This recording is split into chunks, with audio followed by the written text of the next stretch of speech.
today we're going to talk about magnetars. So this is the part 1 in a series. In the part 2, I'll be talking about how magnetars can affect us as human beings. And that'll be published on June 1, 2021. So on April 15, 2020, NASA detected some gamma ray bursts through multiple satellites, including the Fermi spacecraft, the Swift spacecraft, and the Mars Odyssey, and much more. And because of all this information they got, they could pinpoint the location to somewhere in the Sculptor galaxy, very close to our own galaxy. And through some observations, they now believe that this actually, instead of coming from some other star, it actually came from a type of star called a magnetar. So what are magnetars? Well, magnetars are objects with a massive gravitational field and a very strong magnetic field. And the magnetic field can have the strength of about 100 billion Tesla. Tesla is just a way we measure magnetic strength. It's named after Nikola Tesla. So if we compare this 100 billion Tesla to Earth's magnetic field with only about 0.0000305 Tesla, we can see how big the magnetic field of a magnetar really is. So how is this magnetic field produced in the magnetar? Well, to answer that question, we need to understand the structure of a magnetar. So here I have a magnetar, and so as you can see here, we have this thin layer around, which is usually only 15 inches thick, and it's called the atmosphere of the magnetar. And it's usually composed of hydrogen, helium, and carbon. Then we have the crust. The outer crust is composed of electrons and atoms like helium and hydrogen.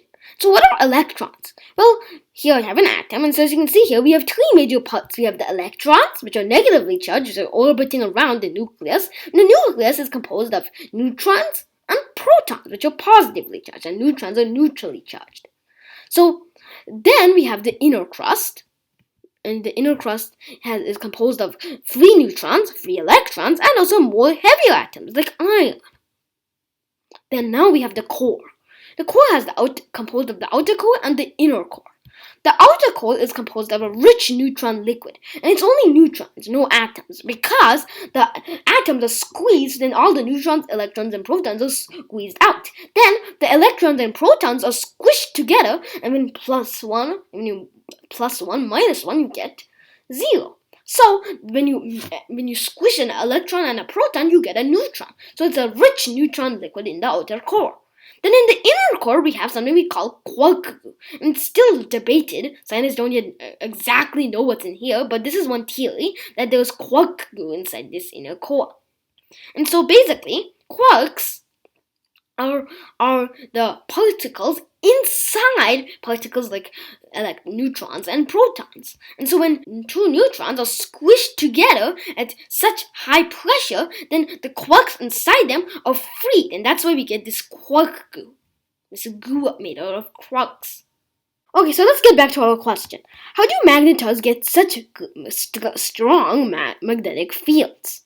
Well, one obvious reason is they can just inherit it from their parent stars, since magnetars are neutron stars and they form from when other stars die. But why is their magnetic field much stronger than most big stars? Well, another process they can use to get their massive magnetic fields is a process called dynamo mechanism. And dynamo mechanism is giving the Earth its magnetic field too, and is when the rotational energy and heat is converted into a magnetic field. So when the star rotates, it creates its magnetic field. And magnetars rotate very fast, like only once every 8 seconds. Compare that to Earth's once every day. And so now when the magnetar rotates so fast, it creates electric currents inside of the star. These electric currents, since electric currents create magnetic fields, they're going to boost the star's magnetic field. So how do magnetars form? Well, one theory suggests that the magnetar forms from in a binary system. So the two stars are orbiting each other.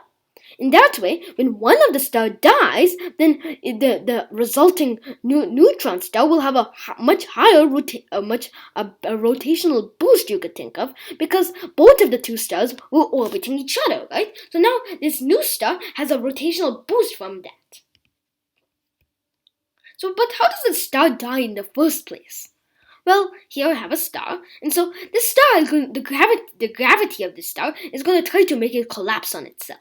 But the star is going to use fusion to keep it in a balanced state. And so fusion is basically when two atoms, because of the gravitational pressure, they're going to fuse together, and they're going to just squeeze together, and they'll create another element. And this hydrogen and hydrogen will create helium. Then helium and helium will create carbon, and so forth. Carbon, carbon create neon. And when they keep on doing this, they'll keep on doing this. The star will do this all across its life. It'll fuse millions and millions of atoms. But at one point, they'll soon get to iron. And iron is not fusible. That's a problem. And so iron will start building up in the core, and at some point, there won't be any material to fuse on. At that point, the star will basically just collapse on itself. And all the mass of the star will be put in that small iron core. And now this iron core that's left over is now a neutron star.